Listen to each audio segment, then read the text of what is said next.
Hello hi नमस्कार। केमते अछ समस्ते? आशा करछि समस्ते बहुत ही बढ़िया थिबो और समस्त प्रिपरेशन भी बहुत बढ़िया चलथिबो।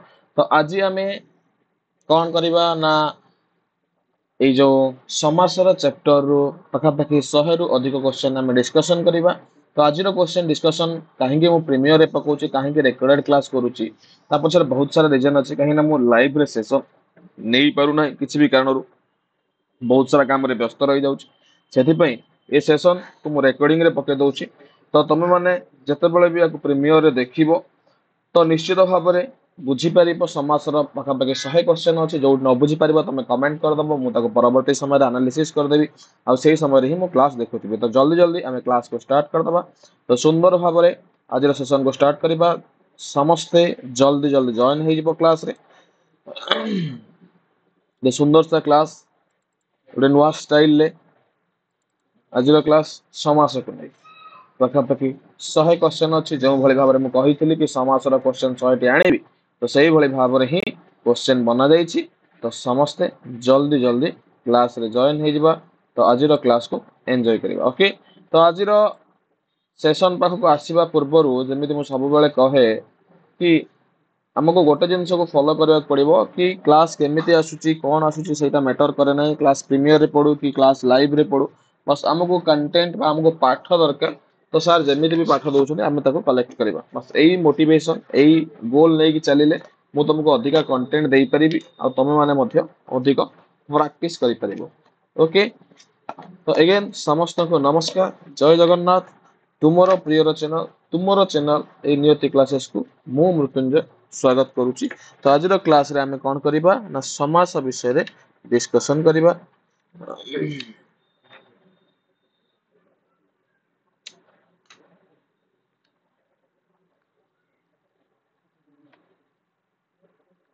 आई होप समस्ते क्लास रे जॉइन हो सारिबनी।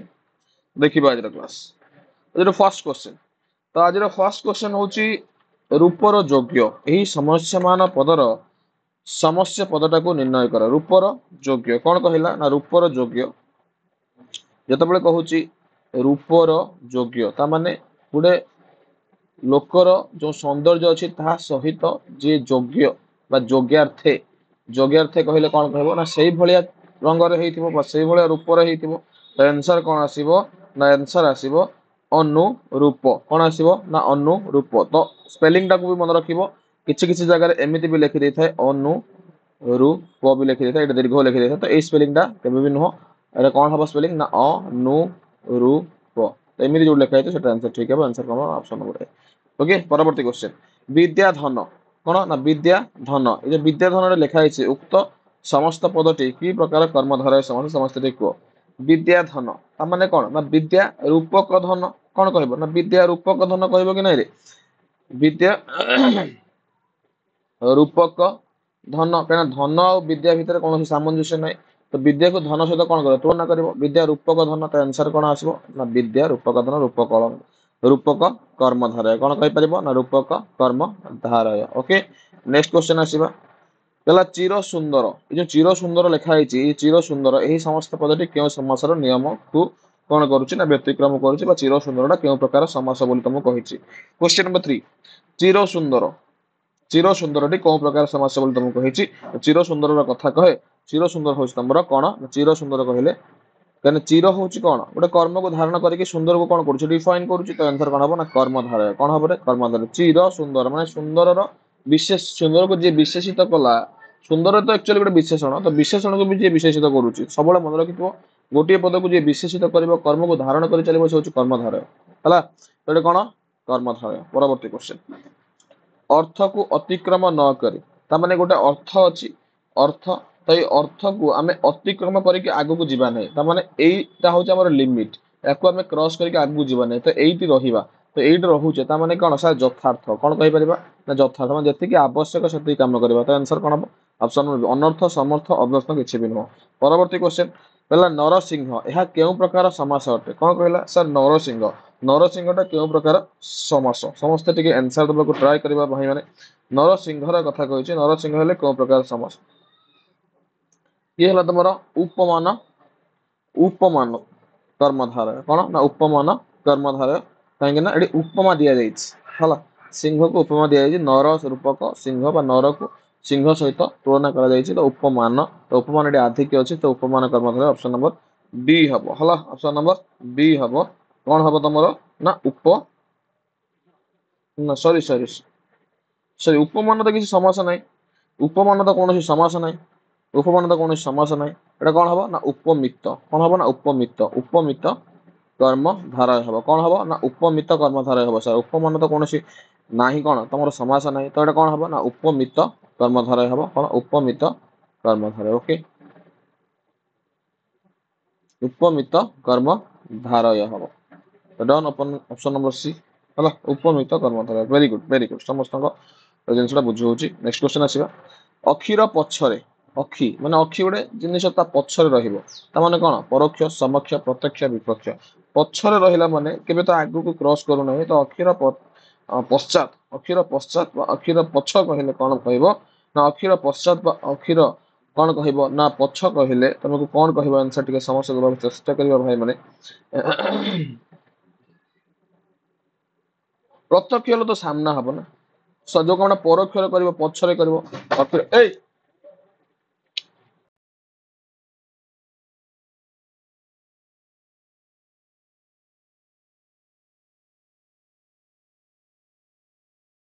फिर पछ कहले कौन कहबा ना परोक्ष कहबा कौन कहबा ना परोक्ष बोली कहबा ओके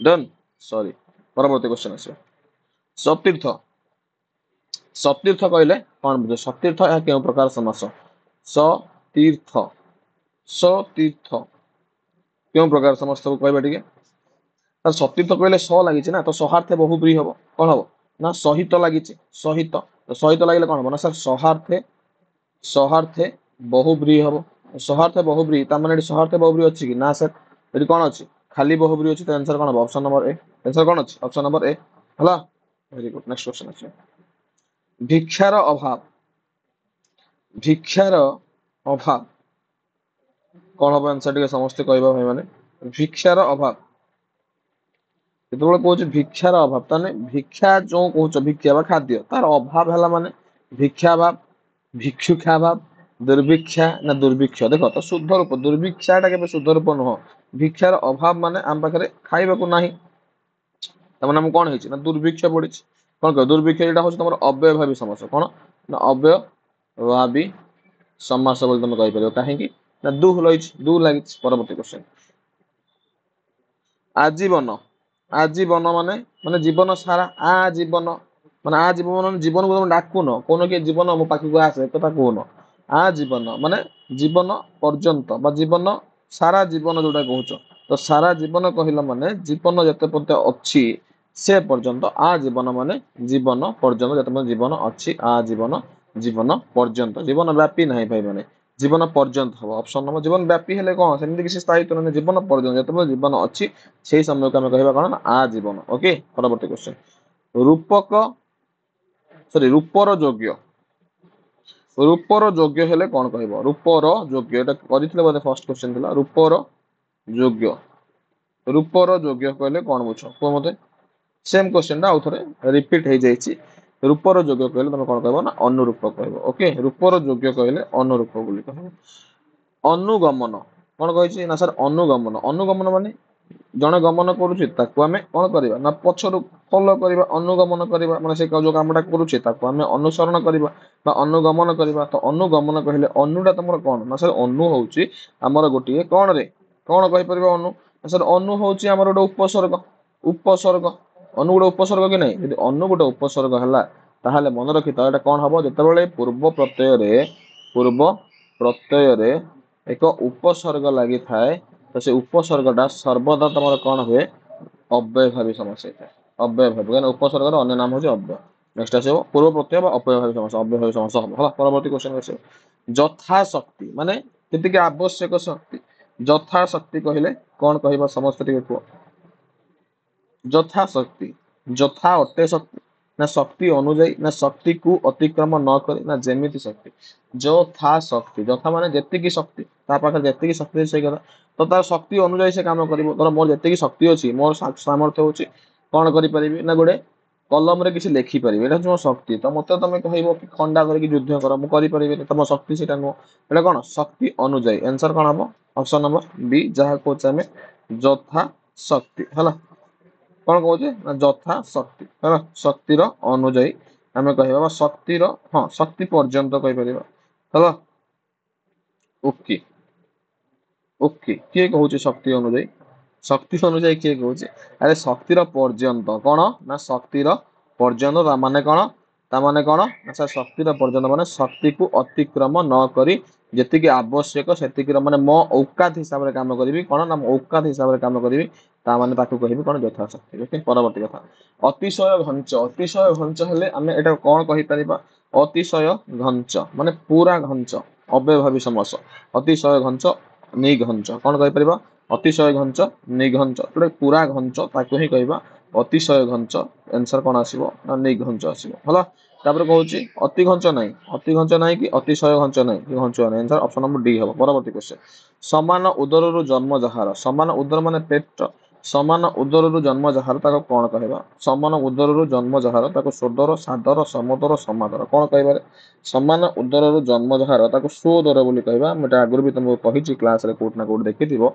स उदर लेखिबो नाही स उदर भूल कथा सोदर कोन ना सोदर हबो समान उदररु जन्म जहार ताको हम कहबा कोन सोदर परवर्ती कथा जेउठारे समास वाक्य न थाई समास हुए यदि समास वाक्य न थाई समास होउची ताहले ताको हम कोन कहबा समास वाक्य न थाई यदि समास होउची ताहले ताको हम कोन कहबा टिके समस्त आंसर को समास वाक्य न थाई यदि समास हुए ताहले ताको हम कोन कहबा ना अलुक समास कहबा सीधा कथा भाई समास वाक्य नाही माने हम ताको कोन कहबा ना अलुक कहबा आंसर को युद्धि रे स्थिर जी युधिष्ठिर युद्धि रे स्थिर जी युधिष्ठिर कोन कहबा समास वाक्य होउची कि तो अलुक होई जो जहा अछि से ही रहि जाउछ हला कि परवर्ती युद्धि रे स्थिर द्वितीय समास होय हां छार पोक गोटे कोन छार पोक एटा होउची तमर अलुक समास आकु छार पोक तार भी तमर कोन हो ना छार पोक जतले समास निष्पन्न पद व्यवहार करिवो से भी सेही तमर कोन हे जिवो कोन हबो छार पोक तमर नित्य समास छार पोक हला कोन हबो ना सर नित्य समास छार पोक कोन हबो नित्य समास परवर्ती एक जातीय क्रियार परस्पर व्यापृत थिबा बुझाइले ताके केउ समास हुए एक जातीय क्रिया परस्पर व्यापृत थिबा बुझाइले केउ समास कहबा एक जातीय क्रिया परस्पर व्यापृत थिबा बुझाइले की समास कहबा अरे एक जातीय क्रिया यदि गोटे प्रकार क्रिया परस्पर व्यापृत होइक रहिथन परस्पर यदि व्यापी थान ताले व्याप्तिहार भाव कहबा व्यापीबो ना व्यापीबो कहले कोन कहबो ना व्यक्तिहार हला व्यापीबो बोली कहले कोन कहबो ताके व्यक्तिहार बोली कहबो भाबिबार किछ नै यदि व्यापीला सुनो व्यापीबार कथा कहिची ताहाले त आखि बुझी कोन लिखिबो ना सर व्यक्तिहार कोन कहि परिबो ना सर व्यक्तिहार ओके परवर्ती क्वेश्चन केसा केसी व्यास वाक्यटी कोन हो केसा केसी व्यास वाक्यटी कोन हो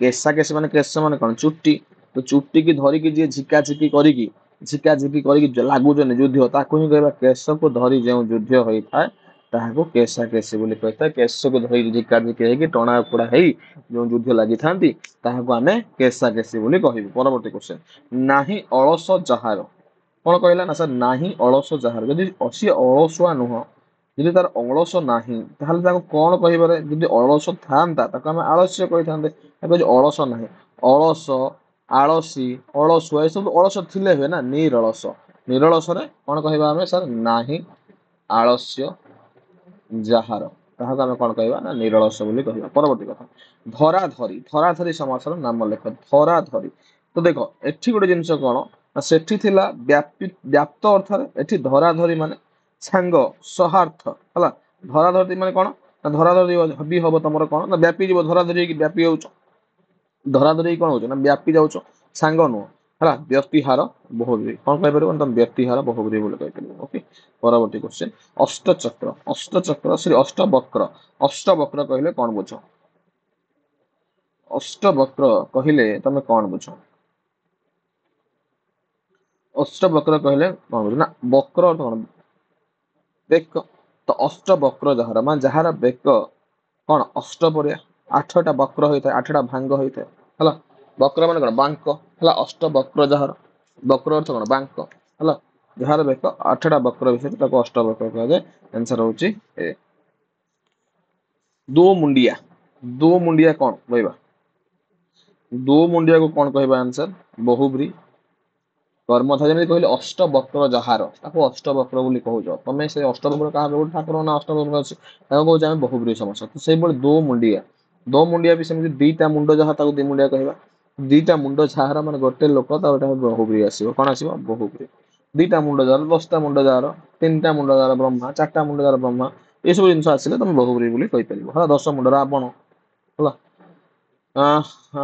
ପ୍ରତିଦିନ ଶୁଦ୍ଧ 10 ବାକ୍ୟ 5 ବାକ୍ୟରେ ଲେଖ। ପ୍ରତିଦିନ, ପ୍ରତି ହଉଛି ତମର କଣ ସାର୍ ଅବ୍ୟୟ ବାକ୍ୟ, ତ ଇଏ ତମର ଆଖି ବୁଝିକି ହେଇଯିବ କଣ ସାର୍ ଅବ୍ୟୟଭାବୀ, କଣ ହେଇଯିବ ନା ଅବ୍ୟୟଭାବୀ ସମାସ। ଅବ୍ୟୟଭାବୀ ହେଲା ମାନେ ତ ପରବର୍ତ୍ତୀ କଥା ହଉଛି ପ୍ରତି ଲାଗିଛି, ପ୍ରତିଦିନ ମାନେ ଦିନକୁ ଦିନ, କଣ କହିପାରିବା ନା ଦିନକୁ ଦିନ କହିବା ନା ଅଲଗା କିଛି କହିବାରେ, ହଁ ସାର୍ ଦିନକୁ ଦିନ, ଦିନକୁ ଦିନ ତ ନାହିଁ, ଦିନକୁ ଦିନ ତ ନାହିଁ, ତ ଦିନକୁ ପ୍ରତି ହବ, ଦିନକୁ ପ୍ରତି ବା ତମେ ଦିନକୁ ଦିନ କହିପାରିବା ପ୍ରତିଦିନ ହେଲା।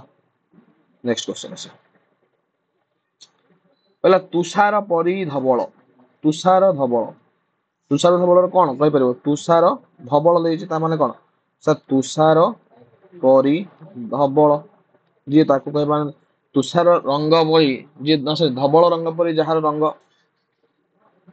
ତାକୁ କଣ କହିବା, ତୁଷାର ପରି ଧବଳ କହିଲେ କଣ କହିବ, ତୁଷାର ଧବଳ, ତାର ମୁଁ ବ୍ୟାସ ବାକ୍ୟ ବି ମୁଁ ଲେଖିଦେଲି, ତୁଷାର ପରି ଧବଳ ତା ମାନେ କଣ କହିପାରିବା ନା ଉପମାନ କର୍ମଧାରୟ, କଣ କହିପାରିବା ନା ଉପମାନ କର୍ମଧାରୟ। ଓକେ, ତୁଷାର ପରି ଧବଳ, ତୁଷାର ଧବଳ ଉପମାନ କର୍ମଧାରୟ। ଅଧର ବିମ୍ବ ସମାସର ନାମ ଲେଖ, ଏସବୁ ପୁରୁଷ ତତ୍ପୁରୁଷ, ଏସବୁ ପୁରୁଷ ଲେଖିପାରିବ, ଲେଖା ହେଇନାହିଁ। ଅଧର ବିମ୍ବ ଷଷ୍ଠୀ ତତ୍ପୁରୁଷ କର୍ମଧାରୟ ସପ୍ତମୀ ତତ୍ପୁରୁଷ ଦ୍ୱନ୍ଦ୍ୱ। ଅଧର ବିମ୍ବ କର୍ମଧାରୟ, ଅଧର ପରିବିମ୍ବ, ହଁ ନା ଅଧର ପରିବିମ୍ବ। ପରବର୍ତ୍ତୀ ପ୍ରଶ୍ନ, ଘୃତ ମିଶ୍ରିତ, ଘୃତ ମିଶ୍ରିତ ଅନ୍ନ କଣ ହବ ଆନ୍ସର, ଘୃତ ମିଶ୍ରିତ ଅନ୍ନ। ସାର୍ ଘୃତ ମିଶ୍ରିତ ମାନେ ଘୃତ ଅର୍ଥ ହଉଛି ଘିଅ, ଘିଅ ମିଶ୍ରିତ ଅନ୍ନ ମାନେ ଘିଅ ଅନ୍ନ ହବ, ବା ତମେ କହିପାରିବ ଘୃତାନ୍ନ, କଣ କହିପାରିବ ଘିଅ ଅନ୍ନ କହିବ, ଘିଅ ଅନ୍ନ କଣ ବା ଘିଅ ଅଛି କି ଘୃତ ଅଛି, ତ ଏଠି ସଂସ୍କୃତରେ ଅଛି ଘୃତ, ତ ଅଛି ମାନେ ତାକୁ କଣ କହିପାରିବା ନା ସାର୍ ଘୃତାନ୍ନ କହିପାରିବା। ତ ସାର୍ ଘୃତାନ୍ନ କହିଲେ ଏଟା ଆନ୍ସର କଣ ଆସିବ ନା ଅପସନ ନମ୍ବର ସାର୍ ସି, କଣ ଆସିବ ଘୃତ ନିଶ୍ଚିତ ଅନ୍ନ କହିଲେ ଘୃତାନ୍ନ ବୋଲି କହିବ, କଣ ହବ ଆନ୍ସର ନେକ୍ସଟ କ୍ୱେଶ୍ଚନ ସି ହବ। Okay done. ପରବର୍ତ୍ତୀ କ୍ୱେଶ୍ଚନ, ବରଗଛ ସମାସର ନାମ ଲେଖ, ବରଗଛ ସମାସର ନାମ ଲେଖ, ବରଗଛ ଏ ସମାସର ନାମ ଲେଖ, ବରଗଛ ସମାସଟା ଯୋଉ ଲେଖା ହେଇଛି ତାର ନାମ ଲେଖ କଣ ହବ। ବର ଗଛ, ସମସ୍ତେ ଉତ୍ତର ଦେବାକୁ ଚେଷ୍ଟା କର, ବର ଗଛ କହିଛି, ରୂପକ କର୍ମଧାରୟ, ମଧ୍ୟପଦଲୋପୀ କର୍ମଧାରୟ, ଷଷ୍ଠୀ ତତ୍ପୁରୁଷ ଆଉ ଉପପଦ ତତ୍ପୁରୁଷ, ବରଗଛ। ଆନ୍ସର ହବ ବରଗଛ ମଧ୍ୟ ପଦଲୋପୀ କର୍ମଧାରୟ, କଣ ହବ ନା ମଧ୍ୟ ପଦଲୋପୀ କର୍ମଧାରୟ। ଗ୍ରାମାନ୍ତର, ଗ୍ରାମାନ୍ତର ହେଲେ କଣ କହିବ ସାର୍ ଅନ୍ୟ ଗ୍ରାମ, ମାନେ ଗ୍ରାମରୁ ଅନ୍ତର, ଗ୍ରାମରୁ ଅନ୍ତର କହିଲେ କଣ କହିବ ନା ସାର୍ ଅନ୍ୟ ଗ୍ରାମ ବୋଲି କହିବ, ତ ଅନ୍ୟ ଗ୍ରାମ ହେଲେ କଣ ହଉଛି ଆନ୍ସର ନା ସି, ଶୁଦ୍ଧ ବ୍ୟାସର ଗୋଟେ କଣ ସି ଅନ୍ୟ ଗ୍ରାମ ହେଲା। ପରବର୍ତ୍ତୀ କ୍ୱେଶ୍ଚନ, କୁତ୍ସିତ ଅଟେ ଆକାର ଯାହାର, କୁତ୍ସିତ ଅଟେ ଆକାର ଯାହାର, କୁତ୍ସିତାକାର, କୁକାର, କଦାକାର, ଅଣାକାର। 389 କେବେ ବି କୁତ୍ସିତାକାର ନାହିଁ କି କୁକାର ନାହିଁ କି ଅଣାକାର ନାହିଁ, ଆନ୍ସର କଣ ହବ ନା କଦାକାର। କଣ ହବ କୁତ୍ସିତ ଅଟେ ଆକାର ଯାହାର, ତାହାକୁ ଆମେ କଣ କହିବା ନା କଦାକାର କହିବା, କଣ କହିବା କଦାକାର। କା ପୁରୁଷ ସମାସର ନାମ ଲେଖ, କା ପୁରୁଷ, କା ପୁରୁଷ ସମାସର ନାମ ଲେଖ, କଣ କହିଲା ରେ ନା କା ପୁରୁଷ, କର୍ମଧାରୟ ଅଲୋକ ଷଷ୍ଠୀ ତତ୍ପୁରୁଷ ବହୁବ୍ରୀ, କର୍ମଧାରୟ ଅଲୋକ ଷଷ୍ଠୀ ତତ୍ପୁରୁଷ ବହୁବ୍ରୀ, କା ପୁରୁଷ କଣ ହବ ଆନ୍ସର ନା କାହା ପୁରୁଷର କଥା କହିଲେ କାହା ପୁରୁଷ ହଉଛି ତମର କଣ ନା ସାର୍ କର୍ମଧାରୟ ସମାସ ହେଲା, କଣ ହବ କର୍ମଧାରୟ। ଦମ୍ପତି ଜାୟା ଓ ପତି, ଦମ୍ପତି କଣ ହବ ନା ଜାୟା ଓ ପତି, ସମାସର ନାମ ଲେଖ, କଣ କହିଲା ଜାୟା ଓ ପତି, ତା ମାନେ କଣ କହିବ ନା ଦ୍ୱନ୍ଦ୍ୱ ସମାସ ହେଲା। ଦୁଇଟା ପଦର ଯଦି ପ୍ରାଧାନ୍ୟ ରହୁଛି ମଧ୍ୟରେ ଗୋଟେ ଅବ୍ୟୟ ପଦ ରହୁଛି, ଏ ପଦରେ ବି ପ୍ରାଧାନ୍ୟ ରହିବ ଏ ପଦର, ଦୁଇ ପଦର, ଦୁଇ ପଦର ଯଦି ପ୍ରାଧାନ୍ୟ ରହିଲା ତାହେଲେ ତାହେଲେ ଆମେ କଣ କହିବା? ଦ୍ୱନ୍ଦ୍ୱ କହିବା। ତ ପରବର୍ତ୍ତୀ ପ୍ରଶ୍ନ, ହରିହର। ହରିହର କଣ ହବ? ହରିହର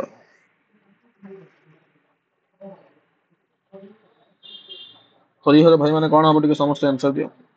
ଦେଖ ଏଠି ବି ହରି ଆଉ ହର ଦୁଇ ଜଣଙ୍କୁ ବି ଧ୍ୟାନ ମାନେ ପ୍ରାଧାନ୍ୟ ରହୁଛି। ହରି ଓ ହର କହିପାରିବ। ହରିର ବି ପ୍ରାଧାନ୍ୟ ରହୁଛି, ହରର ବି ପ୍ରାଧାନ୍ୟ ରହୁଛି। ଦିଟା ଜାଗାରେ ପ୍ରାଧାନ୍ୟ ରହିବ ତ ପୁଣି ଥରେ ଆମେ କଣ କହିପାରିବା? ସେ ଦ୍ୱନ୍ଦ୍ୱ କହିବା। ହରି ଓ ହର। ପରବର୍ତ୍ତୀ କ୍ୱେଶ୍ଚନ ଅଛି। ଆଶା କରୁଛି ସମସ୍ତେ ବୁଝିପାରୁଥିବ କ୍ଲାସ। ଦହି ଭାତ। ଦହି ଭାତ ସମାସର ନାମ ଲେଖ। ଦହି ମିଶ୍ରିତ ଭାତ କହିବ ନା କଣ କହିବ? ଦହି ଭାତ ମାନେ କଣ? ଦହିଟା ମିଶିକି ଅଛି, ତାକୁ ହିଁ ତ କହୁଛ ନା ଅଲଗା କିଛି କହିବ? ଆଚ୍ଛା ତାକୁ ହିଁ କହିବ। ଯଦି ତାକୁ ହିଁ କହିବ ତାହେଲେ ଆନ୍ସର କଣ ହବ? ମଧ୍ୟପଦ ଲୋପୀ କର୍ମଧାରୟ। କଣ ରେ? କର୍ମଧାରୟ। ତା ମାନେ ଏଟା କଣ ଆସିବ ସାର୍? ମଧ୍ୟପଦ ଲୋପୀ କର୍ମ ଧାରୟ। ତାର ମାନେ କଣ ସାର୍? ଦହି ମିଶ୍ରିତ ଭାତ ହବ କି ନାଇଁ? ପରବର୍ତ୍ତୀ କ୍ୱେଶ୍ଚନ, ଉପମେୟ ସହିତ ଯାହାର ତୁଳନା କରାଯାଏ ତାକୁ କଣ କୁହାଯାଏ? ଉପମେୟ ସହିତ ଯାହାର ତୁଳନା କରାଯାଏ ତାକୁ କଣ କହନ୍ତି? ଉପମେୟ ସହିତ ଯାହାର ତୁଳନା କରାଯାଏ। ଯାହାର ଦିଟା ଜିନିଷ, ଗୋଟେ ହଉଛି ଯାହାକୁ ଆଉ ଗୋଟେ ହଉଛି ଯାହା ସହିତ ବା ଯାହାର ତୁଳନା କରାଯାଏ। କଣ ହବ ତାକୁ ଆନ୍ସର? ଯାହାର କହିଲେ ବା ଯାହାକୁ କହିଲେ ଉପମାନ ହେଲା। କଣ ହବ ନା ଉପମାନ। ଯାହା ସହିତ ଉପମାନ। ଆନ୍ସର ଆସିବ ପରବର୍ତ୍ତୀ କ୍ୱେଶ୍ଚନ କୁ। ବୁଝି ହଉଛି କ୍ୱେଶ୍ଚନ? ବୁଝି ହଉଛି ନା ନାଇଁ? ଓକେ, ପରବର୍ତ୍ତୀ କ୍ୱେଶ୍ଚନ ଆସିବ। ଉପମେୟ ଉପମାନ ମଧ୍ୟରେ ଯଦି ସମାନ ଗୁଣ ଧର୍ମକୁ କଣ କୁହନ୍ତି? ଯଦି ଦିଟା ଯାକ ସମାନ ଗୁଣ ଧର୍ମ ଦେଖେଇଲା ତାହେଲେ କଣ କହିପାରିବା? ଗୁଣ ଧର୍ମ ଯଦି ସାମଞ୍ଜସ୍ୟ ଦେଖେଇଲା ବା ସମାନ ଦେଖେଇଲା ତାହେଲେ ତାକୁ ଆମେ କଣ କହିବା? ଆମେ ଜାଣିଛେ ସମାନ ଦେଖେଇଲା ବା ସାଧାରଣ ଦେଖେଇଲା ତାକୁ ଆମେ କଣ କହିବା? ସାଧାରଣ ଧର୍ମ ବିଶିଷ୍ଟ ପଦ। ଯଥା ତଥା ଏଗୁଡା ହେଲା ସାଧାରଣ ଧର୍ମ। ପୁତ୍ରମଣି। ପୁତ୍ରମଣି ସମାସର ନାମ ଲେଖ। ପୁତ୍ରମଣି ତାମାନେ କଣ? ପୁତ୍ରଟା ମଣି ସଦୃଶ। ବୁଝି ହଉଛି ନା ନାଇଁ? ତାମାନେ କଣ? ପୁତ୍ରମଣି ଯାହାର କହିଦବ କି ତମେ? ଫେରେ ପୁତ୍ରମଣି ଯାହାର କହିଦବ କି? ସେଟା ତ କହିପାରିବ ନା। ତ ଏଟା ପୁତ୍ରମଣି, ଏଟା କଣ ହଉଛି? ମଣି ପୁତ୍ର ପରି କଣ ନା ମଣି। ତ ଏଠି କଣ ହବ? କର୍ମଧାରୟ ସମାସ ହବ। ପରବର୍ତ୍ତୀ କ୍ୱେଶ୍ଚନ, ଉପମାନ ଉପମାନ ମଧ୍ୟରେ ଅଭେଦ କଳ୍ପିତ ହେଲେ ତାହା କେଉଁ କର୍ମଧାରୟ? ଅଭେଦ କଥା କହିଲେ ଆମେ ଜାଣିଛେ, ଆମେ ଆଗରୁ ବି ଅଳଙ୍କାର ଟପିକ କରିଛେ। ଅଳଙ୍କାର ଟପିକ କଲା ବେଳେ ଆମେ ଅଭେଦର କଥା କହିଛେ। ଅଭେଦ ଅର୍ଥ କଣ? ବିୟୋଗ। ବିୟୋଗ ଯେତେବେଳେ କହିବ, ବିୟୋଗ ଯେତେବେଳେ ଦର୍ଶେଇବ ତମେ ତାକୁ କଣ କହିବ? ସାର୍ ରୂପକ। ବିୟୋଗ ଉପମାନ ଉପମାନ ମଧ୍ୟରେ ବିୟୋଗ ଦେଖେଇଲା ତାକୁ କଣ କହିବା? ନା ରୂପକ ହେଲା। ପରବର୍ତ୍ତୀ ସେନ୍ସର, ଶୋକ ସାଗର ବ୍ୟାସ ବାକ୍ୟଟି କଣ ହବ? କଣ କହିଛି ନା ଶୋକ ସାଗର ବ୍ୟାସ ବାକ୍ୟଟି କଣ ହବ? ଶୋକ ଅଟେ ସାଗର ନା ଶୋକ ରୂପକ ସାଗର ନା ଶୋକ ର ସାଗର ନା ଶୋକ ରେ ସାଗର? ଶୋକ ସାଗର ମାନେ ଶୋକର ସାଗର ମାନେ ଦୁଃଖର ସାଗରରେ ଖେଳି ଯାଇଛି। ଦୁଃଖର ସାଗର ଚାରିଆଡେ କଣ କହିପାରିବ? ନା ଶୋକ ରୂପକ ସାଗର। କଣ କହିପାରିବା? ନା ଶୋକ ରୂପକ ସାଗର। ଆନ୍ସର ଅପସନ ନମ୍ବର ବି। ପରବର୍ତ୍ତୀ କ୍ୱେଶ୍ଚନ, ଘନଶ୍ୟାମ। ଘନଶ୍ୟାମ ଆମେ କାହାକୁ କହୁଛେ? ଭଗବାନଙ୍କୁ, ନାଇଁ କି? ଦିଟା ଜିନିଷ ମନେ ରଖିବ, ଭଗବାନ ସହିତ ତୁଳନା କରାଯାଏ ଗୋଟେ କର୍ମଧାରୟ ହଉଥିବ, ନହେଲେ ତମର ବହୁବ୍ରୀହି ହଉଥିବ ହେଲା। କଣ ହଉଥିବ ନା ସାର୍? ଗୋଟେ କର୍ମଧାରୟ ହଉଥିବ ନହେଲେ ବହୁବ୍ରୀହି। ଏଟା କଣ? ଘନ ପରିଶ୍ରମ। ଘନ ପରିଶ୍ୟାମ, ନାଇଁ କି? ସରି କଣ ହେଲା? ଘନ ପରିଶ୍ୟାମ। ତ ଆନ୍ସର କଣ ଆସିବ? ଆନ୍ସର କଣ ଆସିବ ନା ଘନଶ୍ୟାମ ପରି ବା ଘନ ପରିଶ୍ୟାମ ନାହିଁ, ଘନଶ୍ୟାମ ପରି ଆସିବ। କଣ କହିବ ନା ଘନଶ୍ୟାମ ପରି। ଓକେ। ନରସିଂହ। ନରସିଂହ ସେମ ଜିନିଷ। ସେଠି ଯେମିତି ଘନଶ୍ୟାମ ପରି ହେଲା, ନରସିଂହ ହେଲେ କଣ କହିବ? ସାର୍ ନରସିଂହ ପରି ହବ ହେଲା। ନରସିଂହ ପରି ହେଲେ ନରସିଂହ, ଘନଶ୍ୟାମ ପରି ହେଲେ ଘନଶ୍ୟାମ। ଏକ ବାଗିଆ। ଏକ ବାଗିଆର ଉତ୍ତର ଦିଅ ମୋର ସମସ୍ତେ। ଏକ ବାଗିଆ କହିଲେ କଣ ବୁଝ? ଏକ ବାଗିଆ, ଏକ ସିଙ୍ଗିଆ, ଏକ ବାଗିଆ, ଏକୁଟିଆ, ବାରାହା, ଏଇ ଯୋଉ ଜିନିଷ ଗୁଡା ଥାଏ। ବହୁବ୍ରୀହି। ଏକ ବାଗିଆ ମାନେ କାହାକୁ ବିଶେଷିତ କରୁଛି? ବହୁବ୍ରୀହି। ନିମ୍ନୋକ୍ତ ମଧ୍ୟରୁ କିଏ ନିତ୍ୟ ସମାସ ଅଟେ? ନିମ୍ନୋକ୍ତ ମଧ୍ୟରୁ କିଏ ନିତ୍ୟ ସମାସ ଅଟେ? ଦେଖ ନିଘଞ୍ଚ, ଯଥାର୍ଥ, ବିପକ୍ଷ ନିଘଞ୍ଚ ଯଥାର୍ଥ ବିପକ୍ଷ ଏଗୁଡା ହଉଛି ସବୁ ତମ କଣ ନା ସାର୍ ଅବ୍ୟୟଭାବୀ ସମାସ ହେଲା ଅତିଶୟ ଘଞ୍ଚ ହେଲା କି ତାପରେ ବିପକ୍ଷ ହେଲା ମାନେ ପକ୍ଷର ବି ଉପସର୍ଗ ଲାଗିଛି ହେଲା କି ଏ ଯଥାର୍ଥଟା ଟିକେ ଅଲଗା ହବ ଆନ୍ସର କଣ ହବ ଛାର ଆନ୍ସର ଅପସନ ନମ୍ବର ସି ପଞ୍ଚଗବ୍ୟ ମାନେ ପାଞ୍ଚ ଗବ୍ୟର ସମାହାର ସମାହାର ଦେଖିଲେ କଣ କହିବ ସମାହାର ଦେଖିଲେ କଣ କହିବ ସମସ୍ତେ ଜାଣିଛ ଏଠି କଣ କହିଛି ପଞ୍ଚଗବ୍ୟ ମାନେ କାହା କଥା କହିଛି ନା ସମାହାରର କଥା କହିଛି ଆଗରେ ପୁଣି ପାଞ୍ଚ ଅଛି ମାନେ କଣ ସଂଖ୍ୟାର କଥା କହିଛି ଆନ୍ସର କଣ ଆସିବ ସାର୍ ଦିଗୁ ପଶ୍ଚାତ ଗମନ ମାନେ ପଛକୁ ଗମନ କରିବା ପଶ୍ଚାତ ଗମନ ପଛ ଗମନ ଅନୁଗମନ ପରଗମନ ଅନ୍ୟ ଗମନ କଣ ହବ ପଶ୍ଚାତ ଗମନ ପଛ ଗମନ ଅନୁଗମନ ପରଗମନ ଅନ୍ୟ ଗମନ କଣ କହିବ ଆନ୍ସର ପଶ୍ଚାତ ଗମନ କହିଲେ ଜଣକୁ ଫଲୋ କରିବା ଅନୁଗମନ ତା ପଛେ ପଛେ ଯିବା କେଉଁଠି ଭିନ୍ନ ଅଟେ ସତ୍ୟବାଦୀ କେଉଁଠି ଭିନ୍ନ ଅଟେ ସତ୍ୟବାଦୀ ଏଟା ହଉଛି ତମର ମଧୁପ ମଧୁପ ଯୁଧିଷ୍ଠିର କୂଳ ବୁଢା କୋଉଠି ଭିନ୍ନ କହିଛି ସତ୍ୟବାଦୀ ମଧୁପ ଯୁଧିଷ୍ଠିର କୂଳ ବୁଢା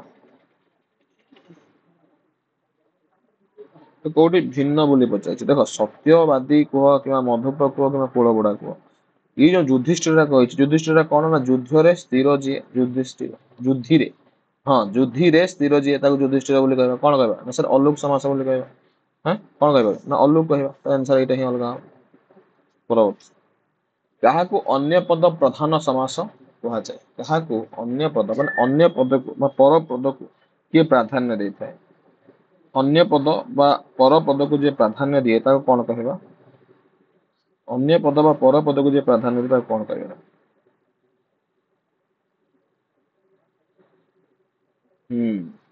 କଣ କହିବା ନା ବହୁବ୍ରୀ ମାନେ ଦେଖ 10 ଆନନ ଯାହାର ତାମାନେ ୟା ଦେହରେ କୌଣସି ଇମ୍ପୋର୍ଟାଣ୍ଟ ନାହିଁ ଏଠି ଯୋଉ ଦଶାନନ କାହା କହୁଛ ନା ସାର୍ ରାବଣକୁ କହୁଛ ଗୋଟେ ଅଲଗା ଅର୍ଥ ଆସିଯାଉଛି କଣ ବହୁବ୍ରୀ ଧନ ପ୍ରାପ୍ତି ଧନ ପ୍ରାପ୍ତି କହିଲେ ତମେ କଣ ବୁଝ ଧନ ପ୍ରାପ୍ତି ମାନେ ଧନ କୁପ୍ରାପ୍ତି ଧନ ପ୍ରାପ୍ତି ଆନ୍ସର କଣ ହବ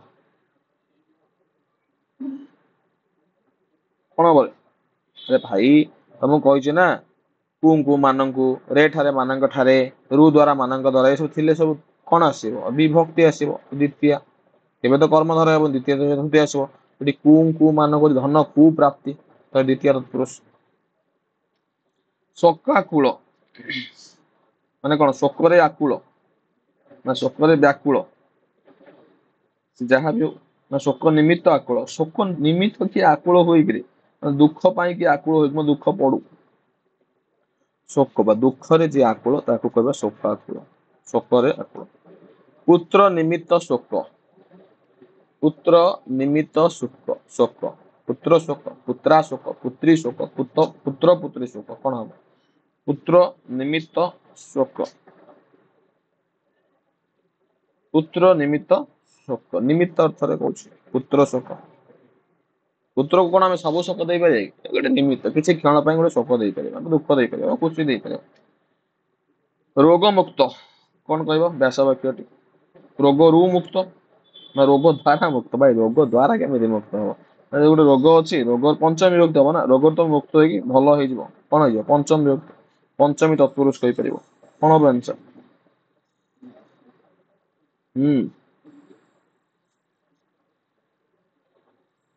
କହିଲି ପା ରୋଗରୁ ମୁକ୍ତ ପଞ୍ଚମୀ ତତ୍ପୁରୁଷ ବା ତମେ କହିପାରିବ ଏଇଟା କଣ ହଉଛି ନା ବିଚ୍ଛିନ୍ନ ଅର୍ଥରେ ପରବର୍ତ୍ତୀ କ୍ୱେଶ୍ଚନ ଉଭୟ ପଦର ଅର୍ଥ ପ୍ରାଧାନ୍ୟ ଥିଲେ ଭାଇ ମାନେ ଉଭୟ ପଦର ଅର୍ଥ ପ୍ରାଧାନ୍ୟ ଥିଲେ ଆମେ ତାକୁ କଣ କହିବା ଯଦି ଉଭୟ ପଦର ଅର୍ଥ ପ୍ରଧାନ ଅଛି ତାହେଲେ ଆମେ କଣ କହିବା ଉଭୟ କିଛି ସମୟ ପୂର୍ବରୁ ତ ମୁଁ କହିଥିଲି ଯଦି ଉଭୟ ପଦ ଦିଟା ଯାକ ପଦର ଅର୍ଥ ଯଦି ପ୍ରାଧାନ୍ୟ ଅଛି ମାନେ ଏ ପଦର ଅର୍ଥ ବି ଏ ପଦର ଅର୍ଥ ବି ଦିଟା ଯାକର ଅର୍ଥ ପ୍ରାଧାନ୍ୟ ଅଛି ତାହେଲେ ଆମେ ତାକୁ କଣ କହିବା ସାର୍ ଦ୍ୱନ୍ଦ୍ୱ କଣ କହିବା ଦ୍ୱନ୍ଦ୍ୱ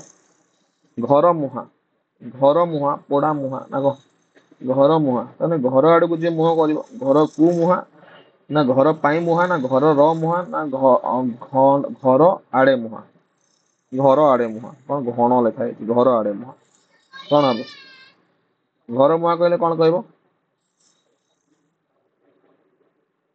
घर मुहां घर को मुहां आंसर कौन हम ना घर को मुहां शक्ति को अतिक्रम न करी तमाने शक्ति को अतिक्रम करके जीवनी माने तमाने तुम गोटे लिमिट रहिबो लिमिट क्रॉस करिवो नै शक्ति को अतिक्रम करिवो नै न करी तमाने यथा शक्ति बोली कहि परिबो सह शक्ति नै सशक्ति नै अशक्ति कोन कहबो ना यथा शक्ति बोली कहि परिबो आंसर कोन हबो ना यथा शक्ति तुम जति कि तमर अछि सेति यथेष्ट बराबर बोल करा यह की प्रकार समस्या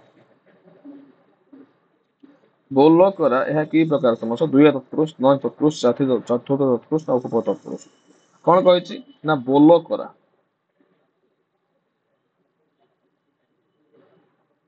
बोल करा हूँ तुम क्यों प्रकार समास सर बोल करा कहले तुम उपपद तत्पुरुष कहीपर कौन कहीपर ना उपपद तत्पुरुष धन प्राप्ति ताने कौन किछ समय पूर्व कही धन प्राप्ति में धन कु प्राप्ति मैंने कौन कह द्वितीय विभक्ति कह कि नहीं कही किछ समय पूर्व तार आंसर ताले कौन हम कौन हम आंसर धन कु प्राप्ति ना द्वितीय तत्पुरुष किसी समय पूर्व कही द्वितीय तत्पुरुष ओके इन तो धर किए नूतन अर्थ प्रधान समास अटे माने अलग अर्थ बा नुआ अर्थ प्रदान कर नूतन अर्थ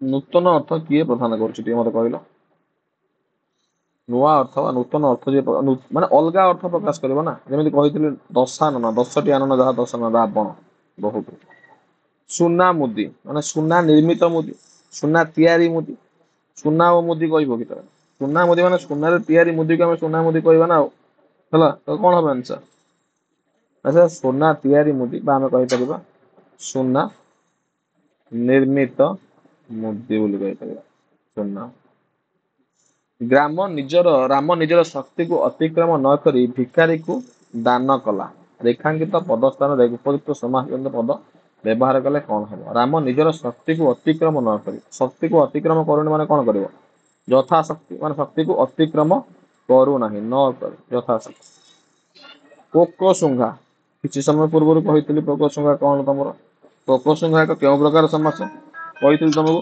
कही कि नहीं सॉरी गोटे मिनिट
कौन कहब किसी समय पूर्व तुमको कही पोको संघा विषय कही ना रे तो पोका संघा कहले कौन बुझ हम्म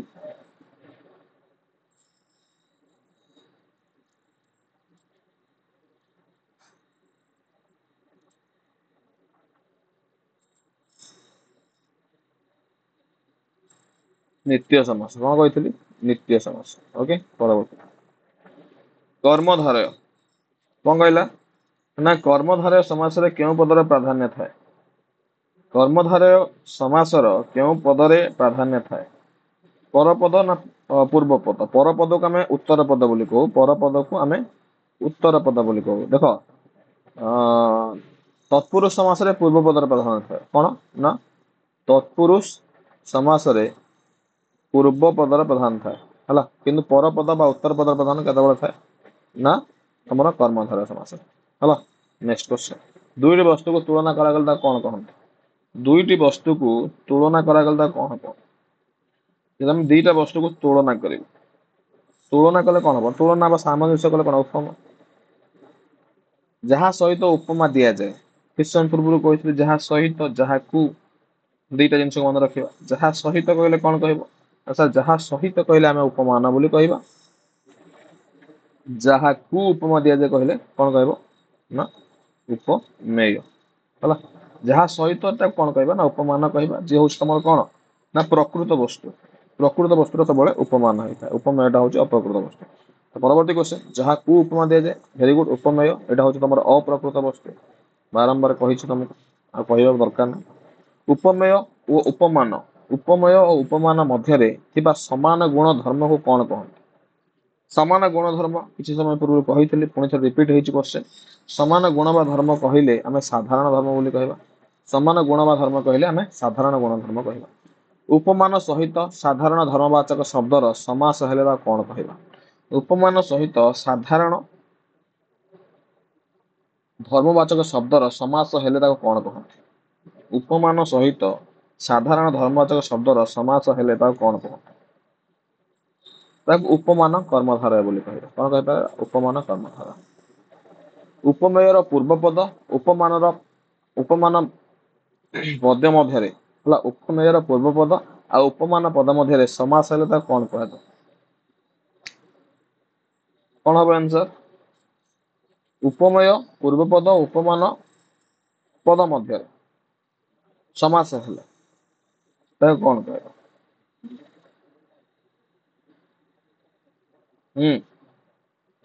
उपमित कर्मधारय कौन कहबा ना उपमित कर्मधारय समास फल वाक्य की परिवर्तन घटे समास फल वाक्य क्यों परिवर्तन घटे संक्षिप्त हुए ना त्रुटि शून्य हुए ना वाक्य दीर्घ हुए ना संक्षिप्त श्रुति मधुर हुए अरे समास वाक्य को कौन करे संक्षिप्त करे ना समास द्वारा कौन हुए वाक्य संक्षिप्त होता है हला राम और श्याम ए राम श्याम की प्रकार पद राम और श्याम जो अच्छी राम श्याम की प्रकार पद बोली कही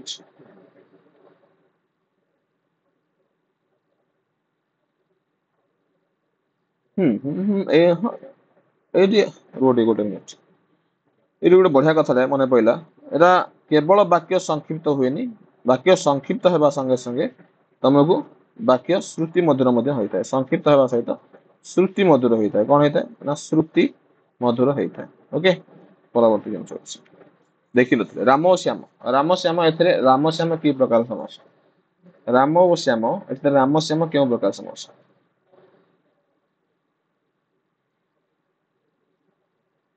समस्त पद राम श्यामटा कौन समस्त पद ना समस्त पद ना भांगीदेव समास ये राम और श्याम द्वंद्व समास कह दुईया ठारू सप्तमी पद विभक्ति युक्त हो विशेष्य पद विशेष्य पद और विशेष्य किंबा विशेषण पदर समास निष्पन्न कौन कह दुईया पद सप्तमी पद गले आम तत्पुरुष समास कह कौन कह तत्पुरुष समास राजपुत्र माने राजा पुत्र हम ना राजांकर पुत्र हम ना राजांपुत्र राजपुत्र अरे राजपुत्र क्या कह जे राजा पुओ राजपुत्र कह ना प्रिंस क्या कह राजा किंग्स सन को ना तो राजा पुत्र बा राजांकर पुत्र जोड़ षष्ठी तत्पुरुष कहला समास धातु निष्पन्न पद पूर्वर जो पद व्यवहार करें कौन कहते धातु निष्पन्न पद पूर्वर जो पद व्यवहार करें कौन कहते समास धातु निष्पन्न पद पूर्वर जो पद व्यवहार कर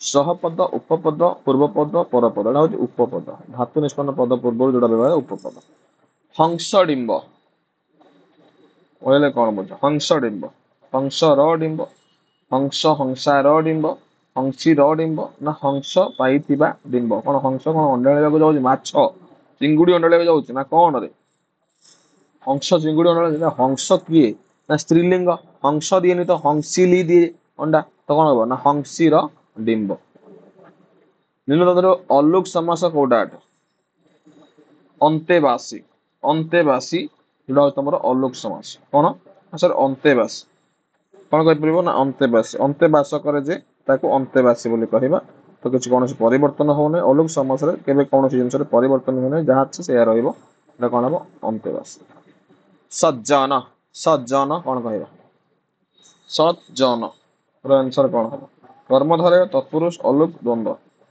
कर्मधारय तत्पुरुष अलुक द्वंद्व सज्जन कौन कह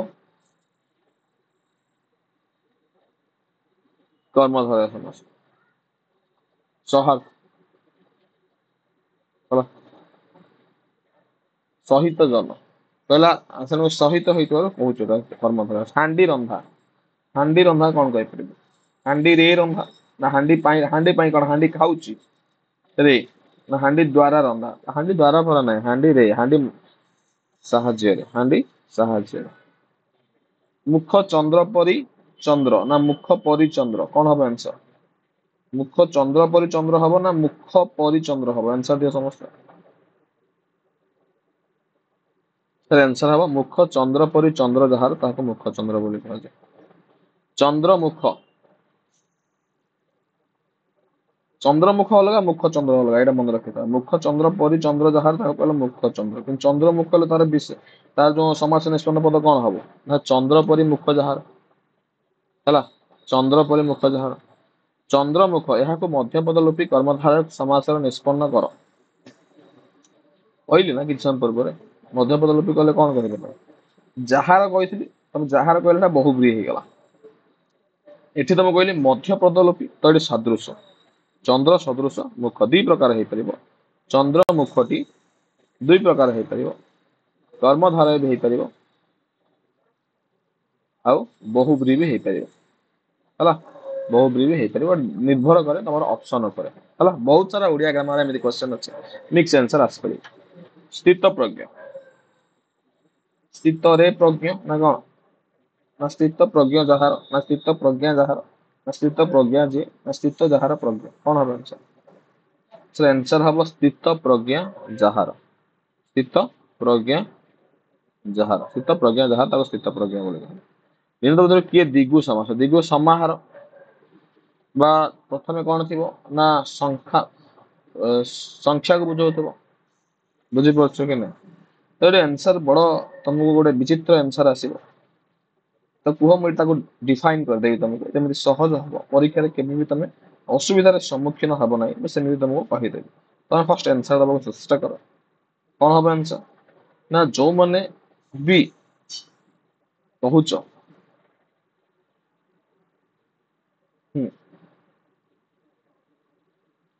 तो जो मैंने भी कहूच त्रिलोचन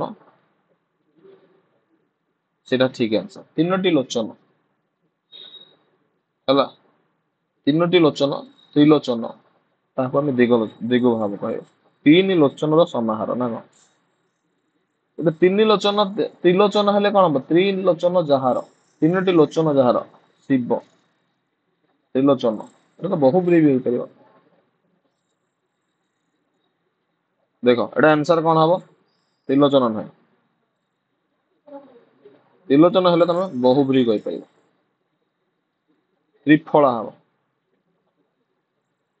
त्रिफला तीनो फलर समाहार त्रिफला है बहुब्री से भी दरकार पड़े कर्म कौन हो पार तीनो लोचन दिगु भी हो पार कि अधिक प्रायोरिटी दिया त्रिलोचन आसला त्रिलोचन क्या कहे तीनो लोचन कहार शिवंकर महाप्रभुंकर बदली जाऊँ ना तो शक्ति को अतिक्रम नक यथाशक्ति शक्ति को अतिक्रम नक यथाशक्ति यथाशक्ति हेले यह क्यों प्रकार समास अव्ययभावी समास यथा अव्ययभावी समास दुख को अतिक्रम नक अति दुख अति अच्छी तो अति हेले भी अति गोटे सार अव्यय अति गोटे अव्यय ताहले एटा कौन हम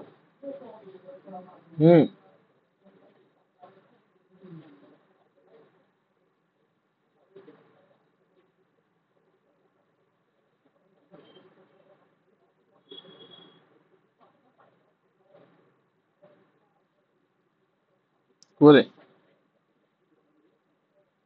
क्वेश्चन कौन अच्छी दुख को अतिक्रम न कर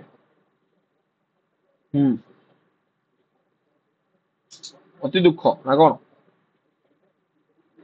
अतिक्रम न करी अति दुख अति भी गोटे तुम अव्यय से कौन हम ना अव्यय भावी समास घर को घर प्रति घर एटी प्रति अच्छी प्रति गुड़ा अव्यय अव्यय ଅଛି।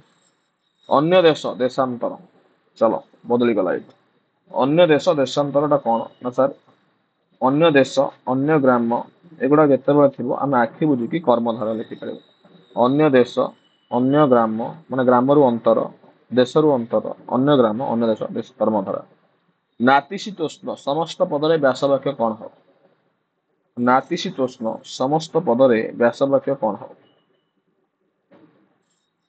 नातिशीतोष्ण जलवायु माने आमे जो रोचे जो ना शीत अच्छी ना उष्ण अच्छी नातिशीतोष्ण जलवायु कहे कौच आम कौन टेम्परेट जोन कौच कि ना अलना ट्रॉपिक ऑफ कैंसर ऊपर जोड़ा अछि ट्रॉपिकल जोन बोली कहबा सॉरी अलना एहार व्यास वाक्य कौन हो अलना एहार व्यास वाक्य कौन लुणर अभाव अलना नहीं लुणर अभाव ना कौन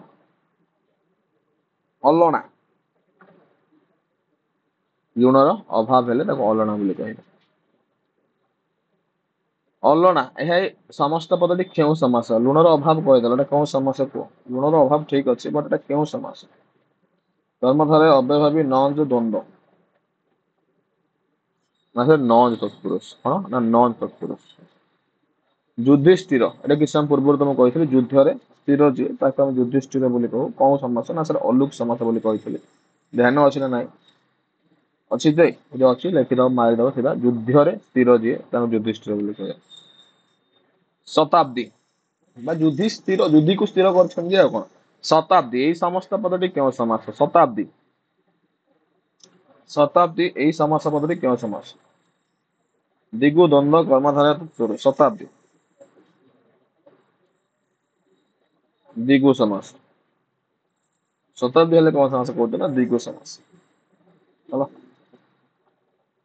दिबा रात्र दिबा और रात्र समाहार दिबा और रात्रि दिबा और रात्रि दिन और राति दिबा और रात्रि द्वंद्व भाविबारे कौन अच्छे भाविबारे कौन आवश्यकता ना सीधा सीधा आंसर दब दिन और राति हला दिबा रात्र दिबा और रात्र ना ना जदि हाँ कौन को आंसर समझते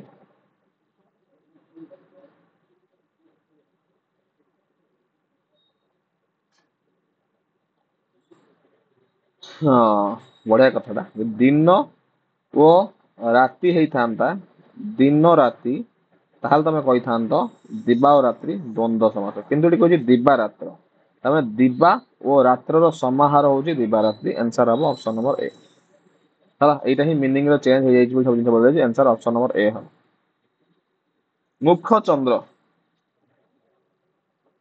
मुख चंद्र परी ना मुख चंद्र परी जहार ना मुख रूपक चंद्र ना केउठी चंद्र रूपक मुख मूषा दांत को मते मूषा दांत कौन हम आंसर एथिरे कहिछि समस्त पद केउ केउ प्रकार रहिछि गोटे रहिछि मूषा आ गोटे रहिछि दांत कोटा तद्भव कोटा तत्सम पचारछि ना कौन पचारछि हाँ तद्भव कहले तहिर उद्भव ମାନେ ତତ୍ସମ ପଦରୁ ଆସିକି ଅପଭ୍ରଂଶ ହେଇକି ଓଡ଼ିଆ ଭାଷାରେ ମିଶିଛି ତଦ୍ଭବ ତତ୍ସମ କହିଲେ ଅବିକଳ ସଂସ୍କୃତ ରୂପକୁ ଆମେ ତତ୍ସମ କହିବା ଆନ୍ସର କଣ ହବ ମାନେ ମୂଷା ହେଲା ତଦ୍ଭବ ଦାନ୍ତ ବି ହେଲା ତଦ୍ଭବ ଦିଟାକ ତଦ୍ଭବ ଦନ୍ତ୍ୟରୁ ଆସି ଦାନ୍ତ ମୂଷା ବି ତମର ଅଲଗା ଶବ୍ଦରୁ ଆସେ ଛତରଖିଆ ଏଇ ସମସ୍ତ ପଦ କେଉଁ କେଉଁ ପଦରୁ ଆସେ ଛତରଖିଆ ଛତର ଖିଆ ଛତର ଖିଆ ସତର ଖିଆ ଦିଟାକ ଦେଶ ଶବ୍ଦ ଖିଆ ଛତର ଏଗୁଡ଼ା ସବୁ ଦେଶ ଶବ୍ଦ ଦିଟାକ ଦେଶ ଶବ୍ଦ ଶୃଙ୍ଖଳାବଦ୍ଧ ମାନେ ଶୃଙ୍ଖଳାରେ ବଦ୍ଧ ସାରେ ତାର ଶୃଙ୍ଖଳାରେ ବଦ୍ଧ ବା ବନ୍ଧନ ହେଇଛି ତାର ରେ ଠାରେ ମାନଙ୍କ ଠାରେ ସପ୍ତମୀ ବା ତୃତୀୟା ସପ୍ତମୀ ହେଲେ ସ୍ଥାନ କାଳ ଆଉ ତମର ସମୟକୁ କହିବ ସମୟ ସ୍ଥାନ କାଳ ବିଷୟକୁ କହିଲେ କହିବ କଣ ତମର ସପ୍ତମୀ ହେଲେ କଣ ହବ ତୃତୀୟ ତୃତୀୟ ପିଇବା ପାଣି ତ ଯୋଉ ପାଣିଟା ଅଛି ସେ ପିଇବା ପାଇଁ ଯୋଗ୍ୟ, ଯୋଉ ପାଣିଟା ଅଛି ସେଟା ପିଇବା ପାଇଁ ଯୋଗ୍ୟ, ତ ଯୋଗ୍ୟ ଅର୍ଥ କଣ ହବ ସବୁବେଳେ? ଚତୁର୍ଥୀ। କଣ ହବ ନା ଚତୁର୍ଥୀ। ଜନ୍ମାନ୍ଧ ମାନେ ଜନ୍ମରୁ ଅନ୍ଧ। ଚିକୁ ଦ୍ୱା ପାରୁ ରରେ ପାରୁ ରୁ ଠାରୁ ମାନଙ୍କର କୋଉଠି ଅଛି? ତା ରୁ ଠାରୁ ମାନ ଠାରୁ ହେଲେ ପଞ୍ଚମୀ ତତ୍ପୁରୁଷ। ଜନ୍ମରୁ ଅନ୍ଧ କଣ କହିବ ନା ସାର୍ ଜନ୍ମରୁ ଅନ୍ଧ ଜନ୍ମାନ୍ଧ। ପ୍ରଜାନୁରକ୍ତି ପ୍ରଜାନୁରକ୍ତି ଏହା କେଉଁ ସମାସ? ପ୍ରଜାନୁରକ୍ତି ପ୍ରଜା ମାନଙ୍କର ନିମିତ୍ତ ସପ୍ତମୀ ତତ୍ପୁରୁଷ। ପୂଜ୍ୟ ପୂଜା କେଉଁ ସମାସ? ପୂଜ୍ୟ ପୂଜା କେଉଁ ସମାସ?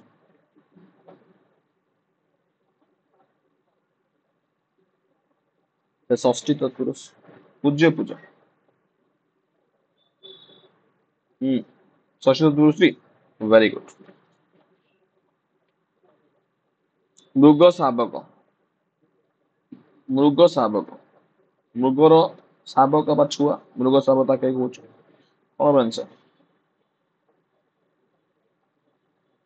ମୃଗ ର ଠାର ମାନଙ୍କ ଠାରେ ହେଲେ କଣ ହବ? ର ଠାର ମାନଙ୍କ ଷଷ୍ଠୀ। ସେମ ଜିନିଷ ମୃଗ ଶାବକ ବିଗ୍ରହ ବାକ୍ୟରେ କଣ? ମୃଗ ର ଶାବକ କଣ ହବ? ଷଷ୍ଠୀ ତତ୍ପୁରୁଷ। ତ ଆଜିର ଯୋଉ ସୁନ୍ଦର ସେସନଟି ଥିଲା ପାଖାପାଖି 100 କ୍ୱେଶ୍ଚିନ୍ ଥିଲା। ଆଶା କରୁଛି ସମସ୍ତେ ବୁଝିପାରିଥିବ। ଆଉ ଯାହାର ବି ଯୋଉ ଜାଗାରେ ଯୋଉ ବି ପ୍ରୋବ୍ଲେମ ଅଛି ତମେ କମେଣ୍ଟ ବକ୍ସରେ ପିନ୍ କରିଦବ। ମୁଁ ସେ କ୍ଲାସକୁ ଦେଖୁଥିବି। ଆଉ ଯେତେବେଳେ ଯାହା ପ୍ରୋବ୍ଲେମ ଥିବ ପ୍ରିମିୟରରେ କ୍ଲାସଟି ପଢିବ। ଯାହା ଯେତେବେଳେ ପ୍ରୋବ୍ଲେମ ଥିବ ମୁଁ ସାଙ୍ଗେ ସାଙ୍ଗେ ତମକୁ ସେଇଠି ହିଁ ସେୟାର କରିଦେବି। ତ ଆଶା କରୁଛି ଆଜିର କ୍ଲାସ ସମସ୍ତଙ୍କୁ ବହୁତ ହି ବଢିଆ ଲାଗିଥିବ। ରହିଲି ନମସ୍କାର, ଜୟ ଜଗନ୍ନାଥ। ଦେଖା ହବା ପୁଣି ଏକ ସୁନ୍ଦର କ୍ଲାସରେ, ପୁଣି ଏକ ସୁନ୍ଦର ସେସନରେ। ନମସ୍କାର, ରହିଲି। Thank you.